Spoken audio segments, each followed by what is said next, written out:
네, 추석 이후 주목할 만한 투자 유망주 찾아봅니다. 탑30 총 30개 종목 중에서 이제 15개의 상위 순위권 종목들 찾아보도록 하겠습니다. 과연 어떤 종목들이 올라와 있을까요? 15위부터 1위까지 천천히 또 하나하나씩 선별해 보도록 하겠습니다. 네, 계속해서 이 김동현 와운의 파트너 류민수 유한타증권 부장께서 도움 말씀 주겠습니다. 네. 두 분 계속해서 수고해 주시고요. 네, 알겠습니다. 자, 특집 추석 이후 투자 유망주 탑30 그럼 15위부터 11위까지 순위 먼저 확인해 보도록 하겠습니다. 종목센터 나와주시죠. 네, 종목센터 받았습니다. 이 전반전이 지나고 이제 또 후반전에 들어갈 텐데요. 시청자분들 종목 보면서 공감하고 계시나요? 15위는 준혜 씨가 한번 열어주시죠. 네, 15위부터 살펴보도록 하겠습니다. 15위는요. 바로 센서뷰가 이름을 올렸습니다. 최근에 호재성 이슈가 많았던 기업이죠. 5G 이동통신과 방위산업용 케이블, 안테나 전문 기업인 센서뷰는 국내 최대 종합반도체 기업에 반도체 장비용 부품을 공급한다는 소식이 들려왔고요. 또 스페이스X의 위성 탑재용 케이블의 시제품 공급을 논의 중인 것으로 알려지며 시장의 기대감을 받고 있습니다.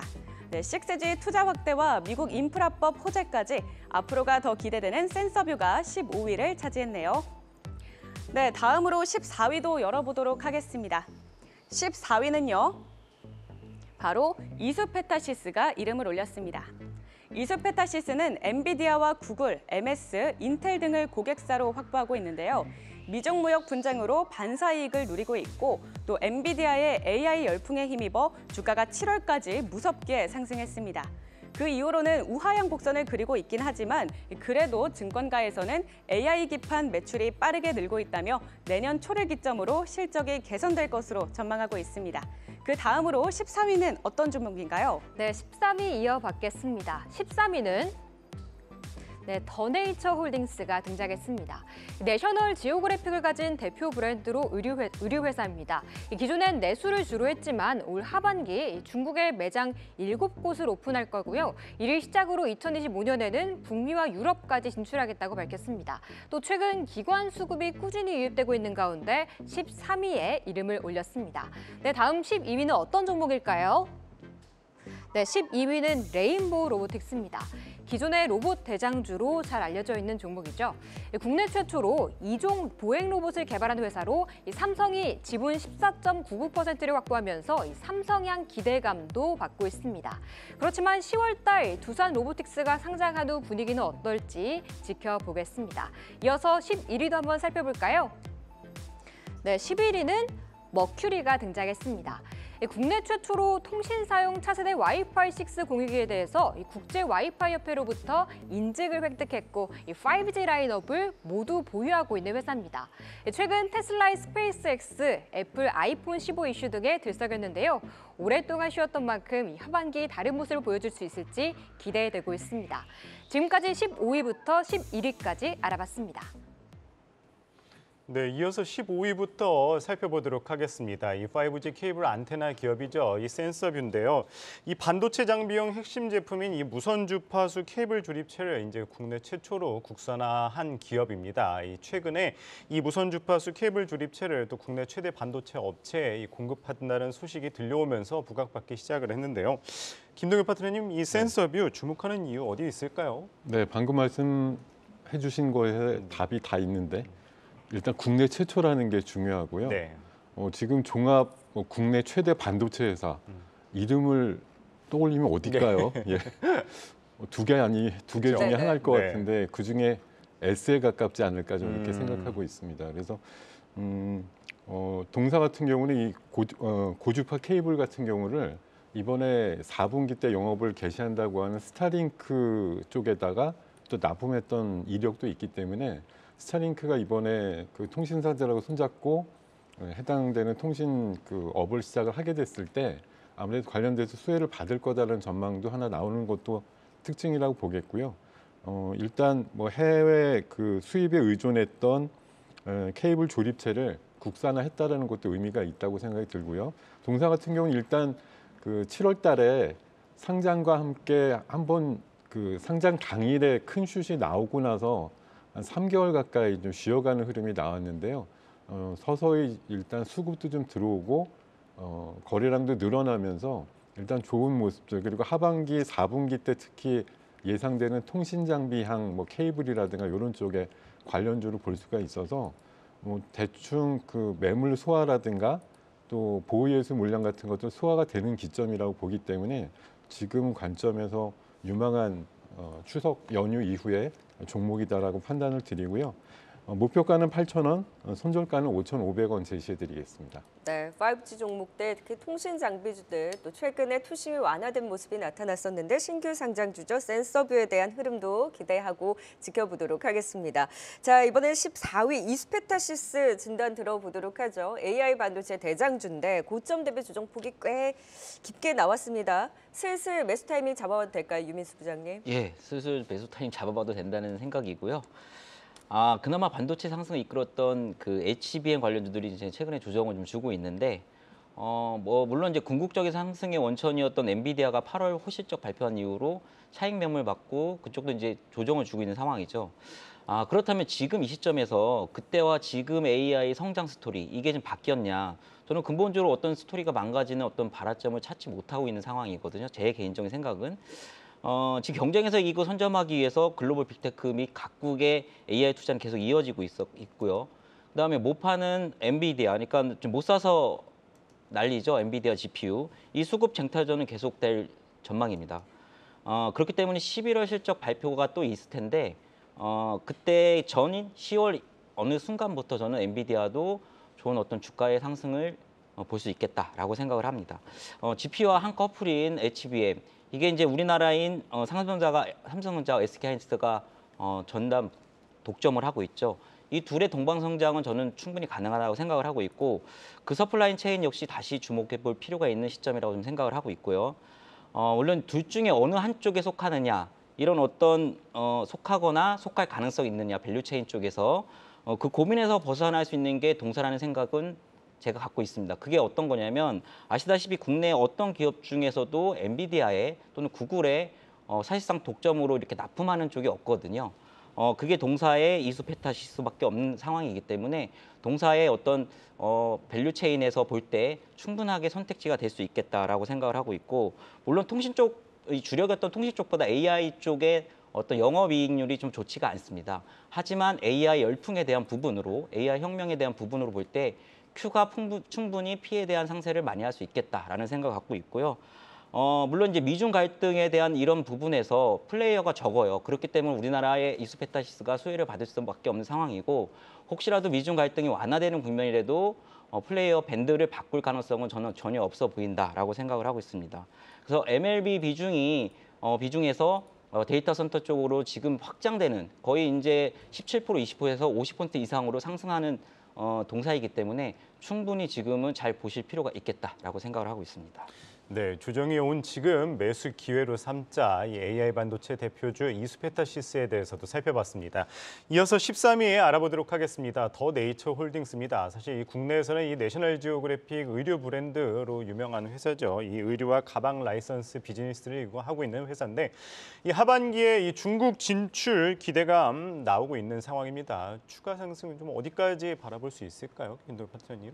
예, 제가 아직 실제로 내셔널 지오그래픽을 한 번도 못 입어봤는데 그냥 표면적으로 느끼기에는 이거 좀 고급이다, 단정하다, 약간 노블한 이미지가 있다 이렇게 좀 판단이 들고 나름대로 고상한 좀 이미지로 부각이 된 브랜드가 아닌가 생각이 들고요. 원래는 내수 쪽으로 96% 정도의 매출 비중이 있습니다만 방금 브리핑 해주신 대로 대만 쪽에 2호 매장까지 일단 오픈이 됐고 중국에 처음으로 쇼핑몰에 입점을 했는데 올 연말까지 한 7호점까지 늘린다고 하니까 드디어 해외 확장, 더군다나 인구의 분포라든가 역시 뭐 명품 브랜드 쪽에 수요 욕구가 많은 대만 쪽이나 중화권 쪽에 진출한다는 데 하나의 투자 포인트를 잡을 수가 있을 것 같고요. 그리고 이 브랜드 말고도 뭐 자전거 탈 때 입는 옷의 그 브랜드라든가 미국 스트릿 브랜드 쪽도 라이센스를 갖고 있는 것들이 있어서 그런 것들도 매출단에 도움이 될 거라고 얘기가 나오고 있습니다. 제가 아주 사견으로 갖고 있는 뭐 진입하기 좋은 그 법칙이라고 할까요?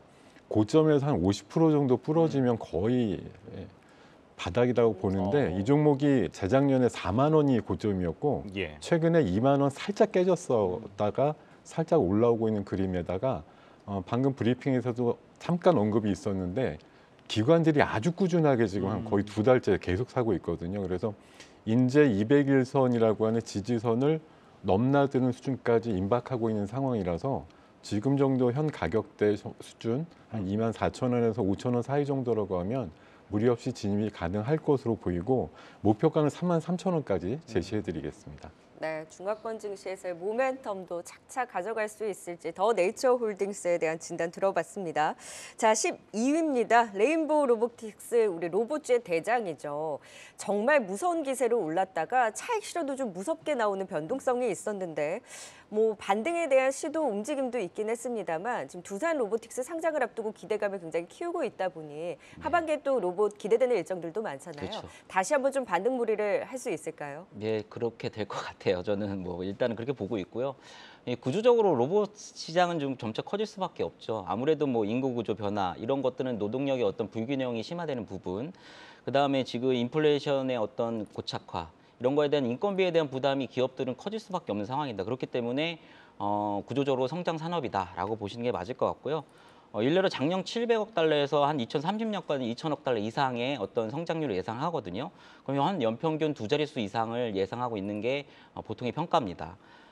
근데 사실 글로벌 쪽으로의 어떤 기업, 로봇 섹터의 기업들의 주가를 보면은 그렇게 신통치는 않았어요. 왜냐하면은 경기 둔화로 이제 수요 부진 이런 것 때문에 그렇게 뭐 우리나라처럼 이런 양상은 아니었는데 우리나라는 좀 다른 양상이었죠. 뭐 이것들은 아무래도 뭐 대기업들의 로봇 진출, 뭐 하나도 이제 또 참여를 하고요.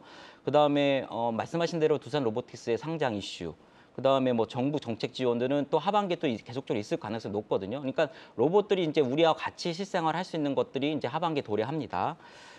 특히나 또 우리나라 또 섹터 중에서 로봇 안에서도 보면 협동 로봇 쪽이 좀 강해요. 이거는 왜냐하면 보통 이 로봇을 구분할 때 산업용 로봇하고 비산업용 로봇이 있는데 협동 로봇은 공통 부분을 갖고 있는 쪽이거든요. 그래서 뭐 산업 현장이라든지 우리의 실생활, 일상생활에도 가장 직간접적으로 연관된 쪽이 협동 로봇이다. 그렇기 때문에 이쪽은 로봇 섹터 안에서도 블루오션 시장이 아니냐라고 하기 때문에 우리나라가 좀 발맞춰서 또 먼저 이쪽으로 좀 공략을 하려고 하는 그런 움직임이 있는 겁니다. 그렇기 때문에 협동 로봇 쪽에 대한 어떤 포커스가 지금 주류를 삼고 있다라고 보시면 될 것 같고요. 결론적으로 로봇 섹터 상승을 견인한 거는 삼성의 휴머노이드 이 때문에 레인보틱스가 견인을 한 거죠. 그래서 삼성 레인 로보틱스가 주가를 고점을 상승한 이후에 주가를 또 조정을 주니까 나머지 종목들도 내려온 거는 부인할 수 없는 부분이고요. 그래서 향후 로봇 섹터의 어떤 반등을 모색할 때도 저는 총대를 맬 것은 제가 볼 땐 레인 로보틱스가 맞을 것 같다. 이거는 좀 합리적인 생각이 아닌가라는 생각을 갖고 있고요. 그렇기 때문에 연내 삼성전자의 웨어러블 로봇 로핏 이 부분이 상당히 좀 기대되는 부분입니다. 이게 이제 연내 하기로 했으니까 제가 볼 때는 4분기 어느 시점에 나올 가능성이 높거든요. 이때를 기하로 제가 볼 때는 레인보틱스가 다시 한번 주가의 상승을 도모하지 않을까 이렇게 생각을 하고 있습니다. 네, 로봇주 가운데 대표 로봇주 레인보우 로보틱스 또 하반기에 모멘텀이 있는 만큼 또 기대해보면 좋을 것 같습니다. 이어서 11위 살펴보도록 하겠습니다. 머큐리입니다. 통신 장비주죠. 최근에는 이 우크라이나 이 통신망 재건 수혜주로 또 부각을 받았는데 이달 들어서 좀 급등한 모습이 있습니다. 뭐 추가 상승 하반기 어떻게 기대하면 좋을까요, 김도규 파트너님? 네, 일각에선 사실 우크라이나 전황에 대해서 말들이 많아요. 원래는 연초쯤에는 올해 안에 끝나지 않을까 이렇게 생각했었는데 가장 최근에 접한 소식은 안타깝게도 6, 7년 계속할 것 같아 이제 이런 얘기가 나오다 보니까 이러면 언제 재건하나 이런 생각이 한편은 들지만 전쟁은 이러다가도 또 갑자기 어떤 이유로 인해서 중단될 수도 있다라고 보고 최근에 국제적인 사회의 움직임들이 어쨌든 서방 세계가 여러 참여해가지고 우크라이나 재건에 관련된 것들을 계속 모색을 하는 만큼 전쟁이 끝나기만 하면 재건의 움직임은 확실히 들어올 것이고 최근에 원팀 코리아 같은 경우가 원희룡 장관과 함께 젤렌스키를 만나는 일정이 약 2주 전쯤 또 있었는데 거기에서 6대 프로젝트 이런 것들도 발표가 됐었거든요. 거의 기간 산업이고 철도, 항공 이런 쪽에 돼 있기 때문에 역시 기간 통신망이라고 하는 부분도 지금 그동안 1년 반 동안 하면서 얼마나 많이 피폐가 됐겠습니까? 그런 것들을 복구하고 업그레이드 하는데 국내 통신 기술 같은 것들이 소요가 될 가능성이 높다라고 저희는 우기는 거죠. 네. 그래서 그런 가능성에 대해서 일단 관점을 갖고서 어느 통신사랑도 와이파이 공유기 쪽에 절대적인 비중을 갖고 있는 머큐리가 어찌됐든 우크라이나 쪽에 재건 쪽에 네. 참여하게 될 확률이 높다라고 판단을 하고요. 기본적으로 실적이 있습니다. 이 좀 어떤 테마성으로 뭐 재건이다, 뭐 네옴이다 이런 거 얘기할 때 실적 없이 그냥 이름만 거명되는 녀석들이 있는데 동사 같은 경우는 작년에 1,600억 매출해서 올해 한 2,000억 이상을 네. 내다보는 매출이 나오고 영업이익도 한 80% 정도 늘어나는 것으로 일단 기본이 돼 있는 그런 종목이라고 판단이 들기 때문에 최근에 흐름도 우상향 아주 잘 타고 있고요. 네. 최근에 그 단기 과열로 해서 3일 동안 이 거래가 30번씩 되는 그게 바로 시장의 주도주라는 걸 또 뜻하는 것이기 때문에 지금 눌림목 조정 나오는 N자형 파동에서의 그 눌림목 접근은 좋은 관점이다라고 생각이 들고 목표가는 10,000원, 손절가는 7,890원으로 제시해드리겠습니다. 은근히 순위에 통신 장비주들이 이름을 올렸습니다. 뭐 테마격으로 움직이는 종목이긴 합니다만 머큐리는 기본이 된 이제 실적도 받쳐주는 종목이다 보니 앞으로 추세적인 힘도 기대해 보도록 하겠습니다. 15위부터 11위까지 투자 포인트 다시 한번 정리해 보겠습니다.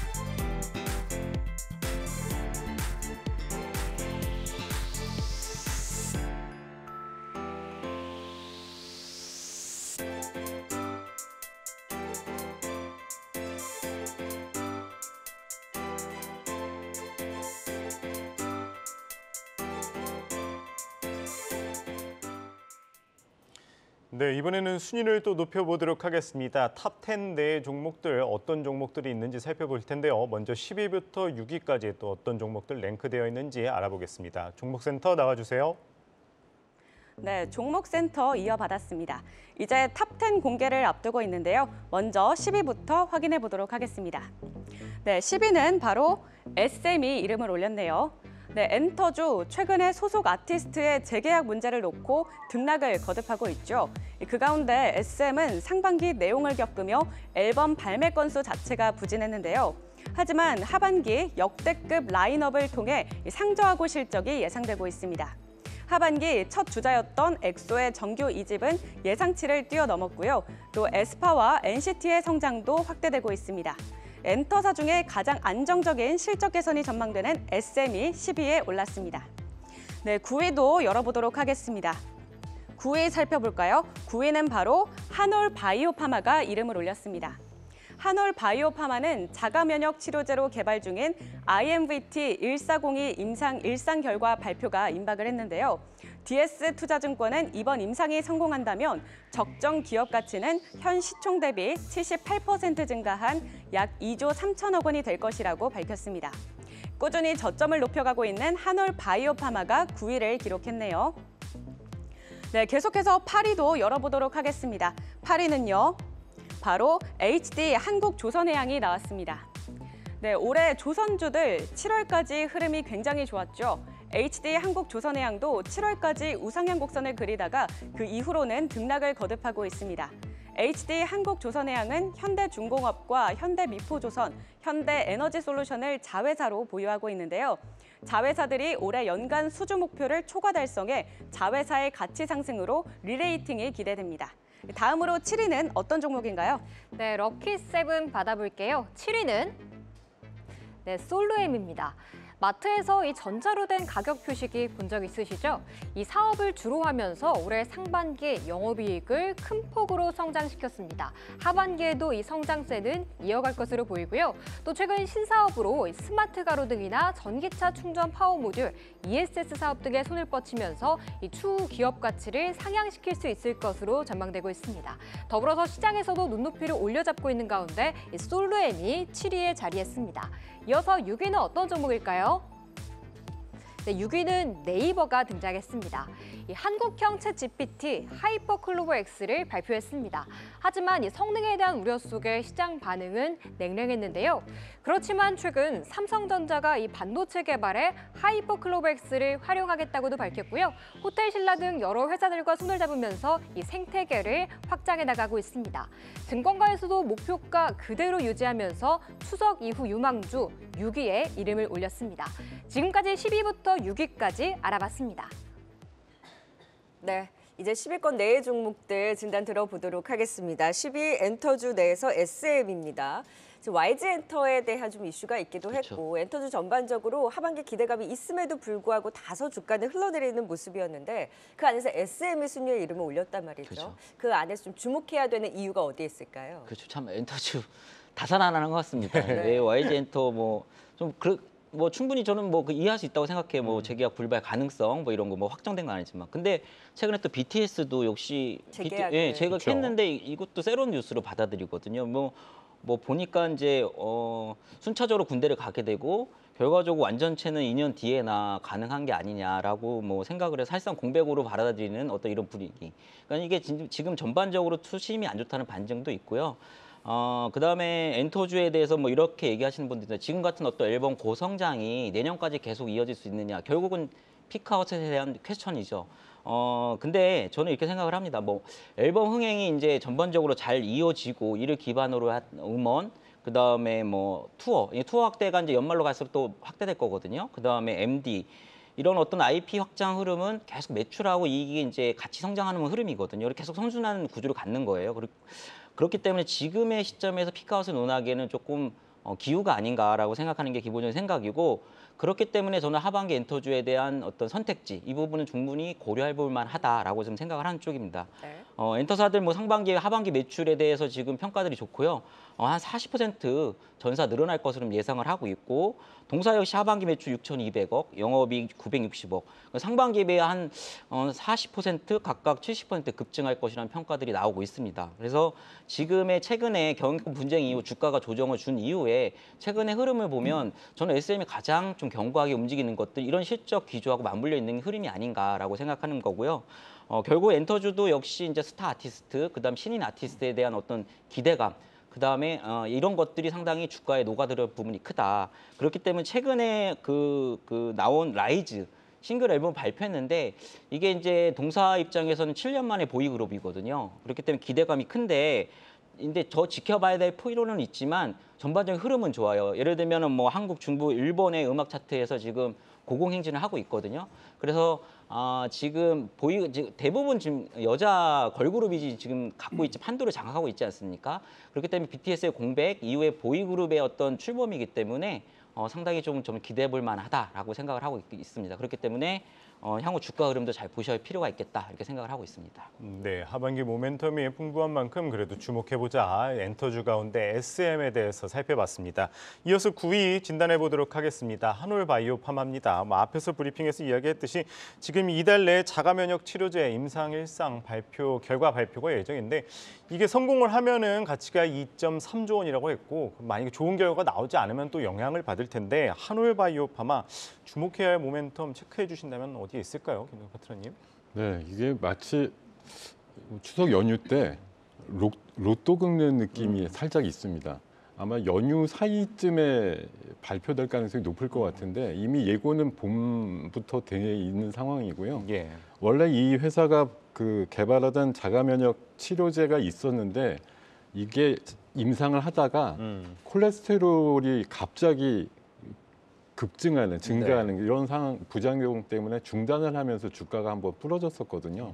그러다가 약간 개량을 해가지고 또 다른 버전으로 그런 부작용이 없는 약물을 갖고 나와서 좀 임상을 하게 됐고 그 결과가 빠르면 이달 안에 나올 거라는 전망이라서 예. 제가 바이오 자체를 전문으로 아는 사람은 아니지만 어쨌든 그 전문 애널리스트가 얘기를 하기를 성공만 한다고 하면 지금같이 거의 한 2배 가까운 네. 근데 실패라고 만약 규정이 되면 반쯤으로 부러질 수도 있다 이렇게 돼 있어서요. 사실 이거는 약간 좀 공격적인 성향을 갖고 있는 분들한테는 좀 구미가 담기지만 안전 추구형 분들한테는 권하진 않고요.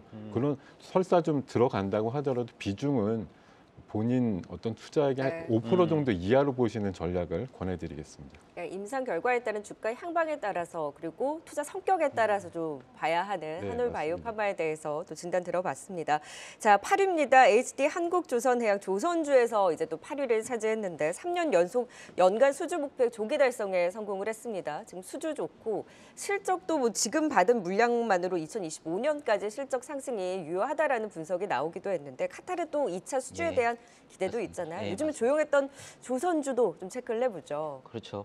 그 10년 만에 뭐 슈퍼사이클 이런 얘기 나오면서 한 4월인가요? 그때부터 7월까지 상승 추세였죠. 근데 최근에 이제 그 이후에 조금 조정을 줬는데 뭐 이런 얘기들이 있어요. 1월부터 8월까지 보면은 데이터를 보면은 전년 동기 대비 22% 감소했다. 그래서 일부 글로벌 IB에서 피크아웃도 얘기가 또 나왔던 부분이 좀 어느 정도 조금 작용했던 부분인 것 같습니다. 근데 요거 업계에 따르면 저가 수주 이제 그렇게 과거에 이제 우리 조선업이 보면 저가 수주 많이 받았지 않습니까? 그래서 여러 가지 좀 재무적 문제도 발생했고 근데 지금 이제 일단 도코가 꽉 차 있는 상태예요. 그렇기 때문에 이쪽에 있는 고위 관계자들도 대부분이 지금 질 좋은 수주만 받아라라고 하는 상황입니다. 그렇기 때문에 1월부터 이 8월까지의 전년 동기 대비 좀 감소했다는 부분 가지고 이게 피크아웃이 아니냐라고 얘기하는 것도 과도하다. 또 한번 말씀을 드려보고 싶고요. 방금 말씀하신 대로 이제 카타르 LNG 2차 발주선이 올해 내에 나올 거예요. 그러게 이에 대한 기대가 여전한 상황인데 아마 조선 3사가 고루 받을 가능성이 높다라고 보시면 될 것 같고 지금 현재까지 보면은 역시나 수주 제일 잘한 그룹은 역시 HD 그룹. 왜냐하면 조선 3사가 다 있기 때문에 그중에서 또 비상장 회사인 삼호중공업에 대한 어떤 월등한 수주 실적도 좋아요. 근데 아무래도 여기 현대산업중공업이 지금 비상장이지 않습니까? 중간 지주 역할을 하고 있는 동사가 그거에 대한 어떤 선택지 이런 부분도 좀 각광을 받을 수 있는 거고 그다음에 지금 PC선 발주가 상당히 또 증가하고 있습니다. 이 부분 LNG선 이후에 또 PC선도 증가하고 있기 때문에 여긴 또 현대미포선이 강점을 갖고 있거든요. 여기에 대한 또 자회사를 두고 있는 동사가 제가 볼 때는 좀 우월한 위치에 있지 않나라고 말씀을 드리고 싶고 그다음에 제 HD현대그룹이 지금 엔진 사업을 갖고 있었는데 HDX 중공업 인수했잖아요. 엔진 사업 추가적으로 인수하는 이유가 뭐냐면 추가적으로 친환경 선박에 대한 수요 이 부분을 미리 선제적으로 갖고 가겠다라는 얘기거든요. 상당히 저는 좋은 생각이라고 생각을 하고 있습니다. 그렇기 때문에 HD 중공업 인수에 대한 친환경 엔진 수요에 대해서 선제적인 어떤 대응 이런 부분도 상당히 좀 고무적으로 보인다라고 생각을 하고 있습니다. 다만 여러분들이 이 조선업에 접근할 때 10월 한 말쯤 정도에 이제 실적 발표들이 있을 것 같아요. 근데 3분기는 지금 알려진 바에 의하면 실적이 그닥 좋을 것 같지는 않습니다. 생각보다는. 그렇기 때문에 이때 아마 주가 조정이 있을 가능성이 있기 때문에 물론 이제 하나오션의 뭐 권리락 이런 부분도 있고요. 그전에. 그렇기 때문에 조선업 전반적으로 볼 때 10월 어떤 실적 발표 즈음에 실적 발표 난 이후에 그때 주가가 조정이 된다면 그때 한번 매수해 보시고 11월, 12월 내년을 노리시는 게 맞을 것 같다. 이렇게 가격적으로 전략적인 부분에서 그렇게 한번 대응해 보시면 좋겠다라고 말씀드리고 싶네요. 네, 3분기 실적 발표쯤에 주중에 올 시 매수 타이밍을 살펴보자 진단해 주셨습니다. 이어서 이 7위 알아보도록 하겠습니다. 솔루엠입니다. 최근에 이 현재 주가 실적 성장 대비 상당히 저평가됐다는 분석도 나오고 있고요. 또 이 스마트 가로등 관련해서도 신사업 나서고 있는 상황인데 하반기 좀 상승 여력 어느 정도로 보시나요, 김동현 파트너님? 동사가 그 상반기에 실적 굉장히 좋으면서도 계속 의심을 받았던 게 많은 기업들이 그런 상반기가 피크 아니냐 그런 얘기들이었는데 제가 파악하기로는 이 전자가격 표식이라고 하는 ESL 시장의 침투율은 약 글로벌적으로 한 20% 정도밖에 안 된다고 하고요. 지금 이제 대형 마트들은 대부분 쓰고 있지만 소형 리테일 점포라든가 또 산업용으로 지금 쓰일 수 있는 범위가 굉장히 확대되고 있다는 걸 주목하실 필요가 있고요. 한 2, 3년 전만 해도 글로벌 넘버 3등이라고 했었는데 최근에 2등이라고 부르고 있고 1등인 그 이마타고라고 하는 회사가 있는데 그 회사는 PER 단위 한 100배가 넘습니다.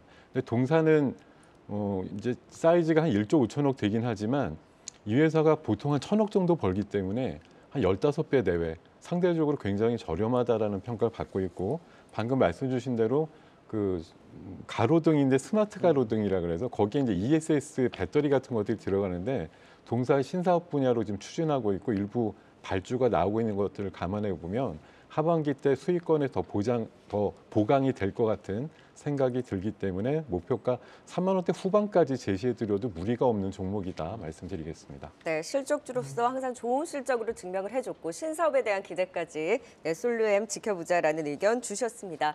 자, 이제 6위입니다. 네이버. 역시 좀 순위 높습니다. 항상 기대감은 높은 종목인데 주가는 기대만큼 맨날 못 갔던 것이 참 아쉽기는 해요. 근데 최근에 또 공개된 AI 검색 Q가 그 베타 서비스 초기 반응이 긍정적입니다. 네. 이런 모멘텀 하반기에 촘촘히 짜여진 AI 일정과 함께 더 볼 수 있을까요?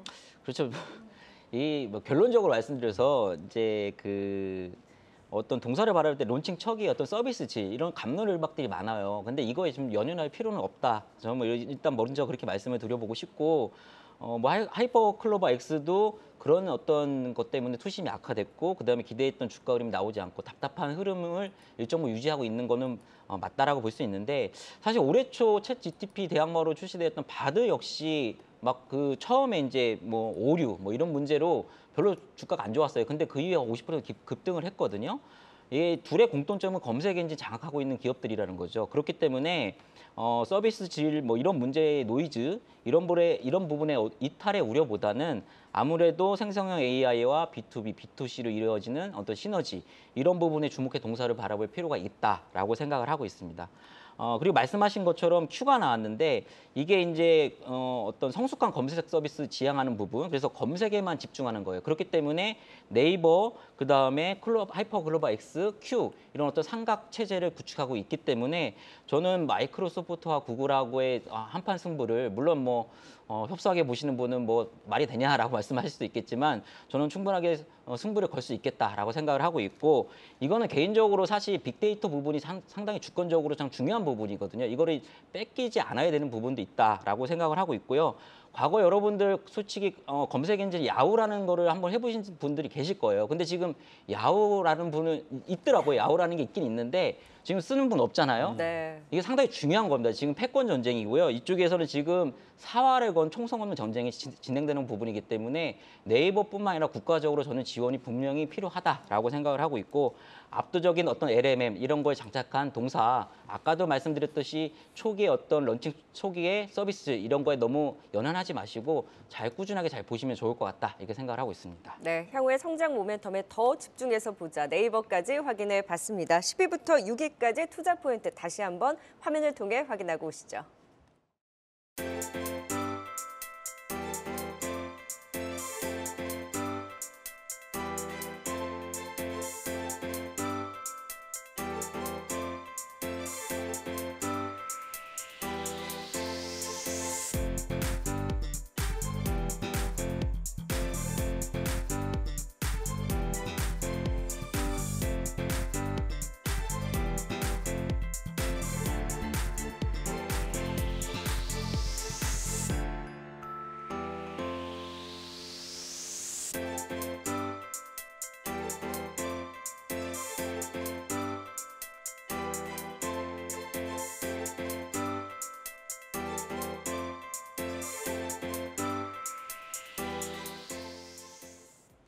네, 추석 이후 투자 유망주 탑30 이제 5개 종목만 남았습니다. 과연 5위부터 1위까지는 또 어떤 종목이 랭크되어 있는지 종목센터 불러보겠습니다. 종목센터 나와주세요. 네, 이제 대망의 탑5가 남아 있는데요. 어떤 종목들이 이름을 올렸을지 함께 확인해 보시죠. 네, 먼저 5위부터 확인해 볼게요. 5위는요. 바로 HK 이노엔이 나왔습니다. 이 제약주 가운데 HK 이노엔을 빼놓을 수가 없겠죠. HK 이노엔은 위식도 역류질환 치료제인 K캡의 공동 판매 계약과 또 수출 증가 등으로 내년에 본격적으로 수익성이 개선될 것으로 예상됩니다. 지난 1월 중국 의료보험 의약품 목록에 K캡이 등재된 이후 파트너사인 러신사의 공격적인 마케팅으로 중국 대형 병원의 80% 수준까지 침투가 가능할 것으로 전망되는데요. 이에 목표가 상향 조정 리포트도 많이 나왔으니까요. 이 점 참고하시면 좋겠습니다. 네, 다음으로 4위도 체크해 볼게요. 4위는 포스코 홀딩스가 이름을 올렸습니다. 포스코 홀딩스는 최근 롤러코스터 흐름을 보이면서 제2의 에코프로가 될까 이런 얘기가 나올 정도였는데요. 이제는 철강보다 2차 전지 소재주로 더 부각되고 있습니다. 3분기에 철강 부문의 영업이익은 중국 건설 경기 둔화가 지속되면서 전분기 대비 소폭 둔화될 것으로 예상되는데요. 하지만 포스코 퓨처엠의 양극재 판매량 증가와 에너지 부문 증익 등 철강 이외 부문에서 이를 상쇄할 것으로 전망됩니다. 이제 대망의 탑3가 남았는데요. 3위는 어떤 종목인가요? 네, 벌써 3종목밖에 남지 않았습니다. 바로 오픈해 볼까요? 3위는 솔리드입니다. 준혜 씨, 이제는 5G 관련주 봐도 된다고 생각하시나요? 네, 5G 관련주가 나왔는데 어떻게 보시나요? 네, 5G 관련주를 좀 보니까 이 30개 종목 가운데 한 4종목이나 있더라고요. 이제는 좀 시장에서 믿어보자란 분위기가 형성되고 있는 것 같은데요. 솔리드에 대해서 한번 살펴보시죠. 2022년 3분기 이후 이 4분기 연속 어닝 서프라이즈를 달성해왔습니다. 이 투심이 그렇지만 투심이 악화되면서 분위기는 좀 따라와주지 못했던 종목인데요. 그래도 미국 5G 인프라 투자 소식과 국내 6G 조기 투자 소식이란 모멘텀으로 인해서 최근 52주 신고가를 경신한 바 있고 현저한 저평가에 있다는 점 부각되면서 3위에 이름을 올렸습니다. 이어서 2위는 어떤 종목이 나올지 궁금한데요, 준혜 씨. 네, 소혁 씨, 2위에 어떤 종목이 이름을 올렸을지 감이 오시나요? 힌트 주시죠. 힌트는 반도체주입니다. 네, 반도체요? 반도체라 하면 그래도 투톱인 삼성전자나 SK하이닉스 좀 나와줘야 할 것 같은데 그중 하나 아닐까요? 네, 한번 확인해 보도록 하겠습니다. 2위는요. 네, 맞았습니다. SK하이닉스가 나왔습니다. 네, SK하이닉스는 엔비디아의 HBM3를 공급하고 있는데요. 앞으로 HBM3에서의 시장 선점 효과가 지속될 것으로 보입니다. 또 디램과 낸드에서 가격 상승의 긍정적인 시그널들이 확인되고 있고요. 또 3분기 실적은 컨센서스를 상회할 것 같고 또 하반기에 메모리 업계의 감산 효과가 본격화될 것으로 전망됩니다. SK하이닉스가 2위에 올랐네요. 네, 마지막으로 1위도 알아볼까요? 네, 추석 이후 투자 유망주 단 한 종목만을 남겨놓고 있습니다. 준혜 씨가 생각하기에는 1위는 어떤 업종에서 나올 것 같아요? 이미 섹터들이 많이 골고루 나와 있어서 한 업종을 꼽기가 좀 어려울 것 같거든요. 네, 그러니까 역시 4분기도 이 종목 장세일까요? 대망의 1위 지금 바로 오픈합니다. 1위는 유한양행이 차지했습니다. 실적과 신약 개발이라는 두 마리 토끼를 다 잡고 있는 회사입니다. 특히 비소세포 폐암 신약 레이저 티닙의 성과가 가시화되고 있고요. 지난 6월 식약처에서 1차 치료제로 허가를 받으면서 이 항암제 급여 등재라는 첫 단추를 끼운 종목이기도 합니다. 이와 함께 실적 또한 꾸준히 우상향을 보일 것으로 전망되면서 대망의 1위는 유한양행이 차지했습니다.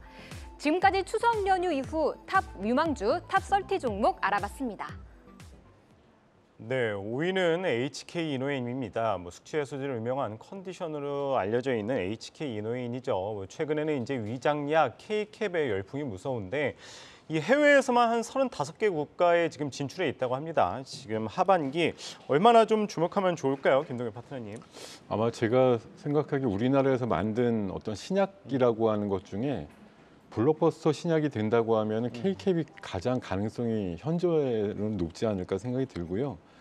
한마디로 HK 이노엔을 지금 거의 먹여 살리고 있다라고 볼 수가 있겠고, 우리나라 국내 위주로 나오다가 이제 그 방금 주신 대로 30개 나라 정도까지 확장도 됐을 뿐만 아니라 또 많이 쓰는 사용처가 있는 중국에 31개 성에 일단 의약품으로 등록이 됐다라는 게 모멘텀으로 작용을 할 것으로 보입니다.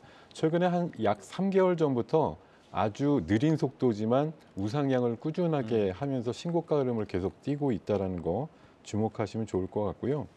원래 2분기 때 실적은 그 머크사인가요? 그쪽에 그 백신의 매출이 꾸준히 나오다가 급감하는 바람에 조금 줄어들었지만 3분기부터는 정상화 레벨을 갖고 있고 분기 매출 K캡이 한 300억대 이상 꾸준히 나오고 있기 때문에 동사의 하반기 실적은 잘 나올 것으로 생각이 들고 방금 말씀 주신 대로 컨디션 같은 경우도 아주 스테디셀러인 숙취 음료기, 뭐 숙취 푸는 음료죠. 이런 것들도 실적에 도움이 될 것으로 보입니다. 어찌됐든 최근에 우상하고 있는 패턴과 뭐 속도감은 조금 느리지만 따박따박 정진하고 있는 모습이 매우 아름답다고 판단이 되어 5등으로 랭크를 드렸고요. 목표가는 45,000원 정도 제시를 해드리겠습니다. 네. 속도는 느려도 추세가 굉장히 견조하게 살아있는 SK이노앤 K캡에 대한 모멘텀 앞으로도 지켜보도록 하겠습니다. 자, 이제 4위입니다. 포스코홀딩스. 시장 영향, 2차 전지 그 흐름과 같이 가져가다 보니 최근에 좀 갇힌 주가 흐름을 보이긴 했습니다만 또 어떻게 보면 자리를 또 잘 지키고 있었다라고도 그렇죠. 볼 수가 있어요. 자, 포스코홀딩스 내가 2차 전지 종목 내에서 담는다면 바로 그 종목입니까? 예, 저는 네. 넘버원으로 지금 보고 있습니다. 뭐 많은 분들, 개인 투자자분들도 그렇게 동의하시는 분도 많을 거라고 생각을 하고요. 이제 2차 전지 산업을 이제 영위하거나 이제 이쪽 바라볼 때 수직 계열화가 되고 있냐 안 되고 있냐 상당히 중요한 포인트인 것 같습니다. 아무래도 중국 의존도, 핵심 광물에 대한 중국 의존도, 그다음에 이런 것들 때문에 공급량에 대한 공급망에 때문에 가격 불확실성 이런 것들 때문에 안정적인 수익성 확보가 되게 급선무가 됐다. 2차 전지 산업에 있어서. 특히나 이제 저가 배터리에 대한 니즈가 높아지기 때문에 양극재 기업들은 가격 압박이 심해지기 때문에 이런 수직 계열화는 상당히 중요하다. 근데 대부분의 이제 우리나라 기업들 보면은 수직 계열화가 전구체와 양극재 위주가 많아요. 근데 이제 동사 같은 경우는 최상 업스트리밍 광물 쪽이 상당히 중요한 부분이죠. 이 부분에 대해서 탑재가 되어 있다라고 생각을 하시면 되는데 아무래도 뭐 아르헨티나 염수 리튬, 그다음에 호주 광석 리튬, 그다음 니켈 투자 등 이 업스트림 최상단 꼭대기 위치한 부분을 같이 겸비하고 있기 때문에 상당히 투자 포인트가 될 수 있다라고 좀 보시면 될 것 같습니다. 그렇기 때문에 뭐 포스코 퓨처엠과 포스코 클린메탈 이쪽으로 2차 전지 소재, 그다음에 재활용 사업, 근데 모든 풀체인을 구축하고 있기 때문에 저는 2차 전지 사업 앞으로 투자 포인트를 볼 때 이 광물 업스트림 하고 있는 그룹이냐 아니냐가 상당히 중요하다라고 좀 말씀드리고 싶고요.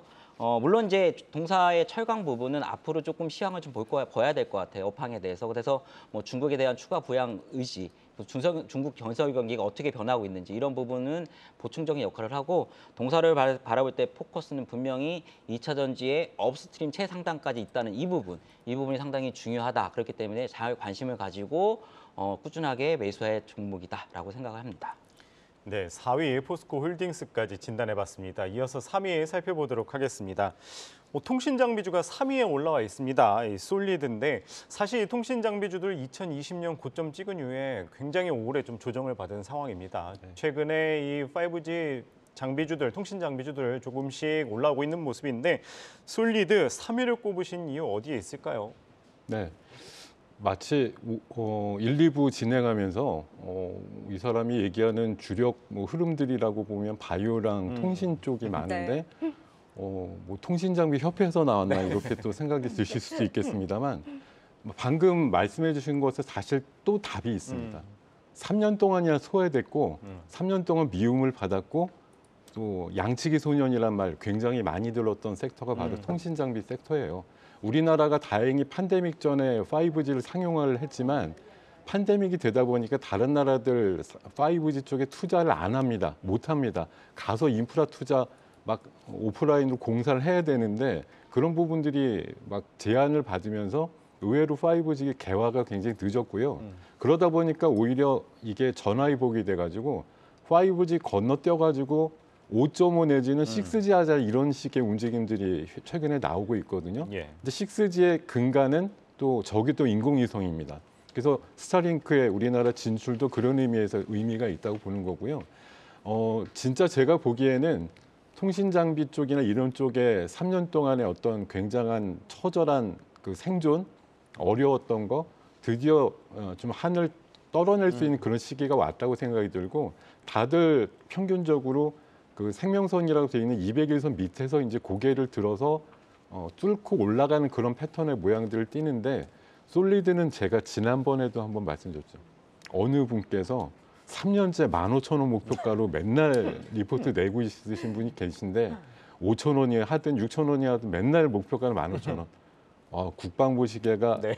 한두 번은 맞을 것 같다는 이번엔 적중하실 것 같다는 생각이 들어서 솔리드가 사실 10여 개 이상의 통신 장비가 거의 엇비슷한 패턴이고 하지만 수능의 관점에서 조금 더 목표가가 높게 있다라는 점을 마음에 두고서 3등 종목으로 말씀을 드렸습니다.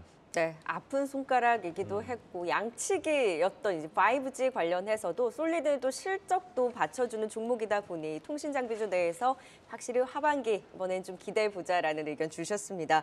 자, 이제 2위와 1위 남겨놓고 있습니다. 2위, 네, 뭐 어느 정도 예상했던 것 같아요. SK하이닉스, 네, 쉴 때 매수 기회입니까? 네, 그렇죠. 반도체 실적이 최고를 구가할 때 사는 거는 반도체를 사는 적절한 타이밍은 아니고요. 아시다시피 삼성전자나 SK하이닉스가 최고의 어떤 주가를 기록했을 때 최고 실적을 구가했던 적이 없습니다. 매수 타이밍은 보통 다운 사이클에서 업 사이클로 돌릴 때 이때 시점이 본격적인 매수 타이밍으로 보시면 될 것 같고요. 지금 여러 가지를 볼 때 그런 시점이 물론 이게 또 저도 이제 3분기, 2분기, 3분기, 4분기 계속 이제 반도체 업황을 바라볼 때 이렇게 업황 턴어라운드가 연장되는 부분도 있지만 이제는 4분기는 거의 맞지 않나라고 좀 생각을 하고 있고요. 동사를 바랄 때 최근에 도이치뱅크에서 마이크론 테크놀로지에 대해서 상향 리포트를 냈는데 거의 사업 구조가 비슷하죠. 근데 동사는 마이크론하고 다르게 최근에 HBM에 거의 항유하고 있는 기업입니다. HBM과 DDR5 모두 AI 서버 관련 수요가 지금 폭증하고 있는데요. 지금 HBM3도 상당히 앞서 있고 3E도 내년에 출시될 예정인데 이게 아마 엔비디아 차세대 AI 칩 GH200에 같이 탑재될 예정이거든요. 제가 볼 때는 고사양 HBM은 가장 앞서 있는 게 맞다라고 좀 볼 수 있습니다. 그리고 이런 어떤 Q뿐만 아니라 DDR5 같은 경우는 보통의 기존 램보다 한 3배에서 4배, 그다음 HBM 같은 경우는 5배 이상의 지금 가격이 나오고 있거든요. 그렇다면 P와 Q가 증가하는 형국은 맞다. 그렇기 때문에 1분기 실적이 뭐 3조대, 2분기 실적 2조대, 그다음 요번 분기 실적은 1조대로 물론 적자입니다. 아직은 적자 폭이 감소될 것이 좀 분명해지고 4분기는 1조 이하로 내려갈 가능성이 좀 높다라고 좀 적자가 예상이 되고 있기 때문에 계속적으로 지금 턴어라운드 국면이 진입되고 있다라고 보시면 될 것 같고 이런 어떤 실적 개선에 자명한 부분에 대해서 여러분들 잘 생각을 해보시고 지금 공급사들은 재고 조정이 끝난 상황으로 좀 보는 게 맞고요. 4분기는 일단 또 고객사 역시 재고 조정이 정상화가 되는 과정입니다. 그럼 연말 전에 제가 볼 때는 고객 주문들이 늘어날 가능성이 높기 때문에 네. 반도체 업종은 잘 보실 필요가 있겠다라고 생각을 하고 있습니다. 네, 2위 반도체주 SK하이닉스까지 살펴봤습니다. 추석 이후 투자 유망주 탑30 1위는 유한양행입니다. 이 반도체도 아니고 2차 전지도 아니고 바이오에서 나왔는데 1위 유한양행으로 꼽으신 이유 어디서 찾을 수 있을까요, 김동현 파트너님? 예, 전적으로 제 개인 사견임을 먼저 좀 말씀을 드리고요. 사실 7월 달에 유한양행과 관련된 뉴스 하나를 보고서 저는 울컥했습니다. 렉나자라고 하는 그 비소 세포 폐암 관련된 치료제가 1차 치료제로 식약처에서 허가를 받았는데 이게 1차부터 제가 알기로는 한 4차까지 있습니다. 1차가 안 들으면 2차. 시장은 계속 좁아지죠. 보통 1차가 제일 많이 쓰이니까요. 1차가 됐다는 건 그만큼 시장성과 돈을 벌 수 있는 기회가 많다는 건데 이걸 지금 무상 공급을 하겠다고 발표를 했더라고요. 한 달에 이 경쟁 회사 원래 티그리소라고 하는 이 원래 원단 약품이 한 달 처방하면 한 500만 원 정도 드는데 무진행 생존 기간이 보통 20개월 되기 때문에 그 정도까지 계속 맞으면서 별일이 없다라고 하면 보통 1억 정도씩 든다는 얘기거든요. 굉장히 과감한 결단이라고 생각이 듭니다. 물론 그게 동사의 수익에는 다소 잠깐의 지장이 있겠지만 역시 유한이 유한했다라는 평가를 할 수 있다고 생각이 들고요. 정말 우리나라 뿐만 아니라 전 세계 인류를 위해서 어떤 공헌을 하는 회사인지를 한번 되새겨볼 만한 그런 내용이 아니었나 생각이 들어서 동사가 근데 그냥 감성적으로 제가 말씀드리는 것이 아니라 다양한 우리나라 아마 그 바이오 스타트업에 조금씩 투자해 놓은 걸로는 아마 한미랑 거의 양강 구도를 갖출 정도로 조금 나쁘게 표현해서 빨대를 엄청나게 꼽아놨습니다. 그래서 잘 되는 녀석들 걸 중간에 이제 브로커 역할을 해갖고 더 큰 데다가 기술 이전하는 계약 같은 것들 잘 터뜨리는 어떤 그런 또 기술력을 갖고 있기 때문에 이런 것들도 많이 회자가 될 것 같다고 생각이 들고요. 비소 세포 폐암 치료제 시장이 2030년 정도 되면 한 50조 정도 시장이 된다고 하니까요. 기존 약물을 뛰어넘는 성과가 최근에 임상을 통해서 나오니만큼 점진적으로 회사 주가에도 충분히 긍정적으로 반영될 수 있다고 생각이 들고 중기적으로 앞자리가 바뀔 거라고 저는 생각하고 있습니다. 네, 추석 이후 투자 유망주 대망의 1위는 유한양행이었습니다. 5위부터 1위까지 투자 포인트 다시 한번 보고 오겠습니다.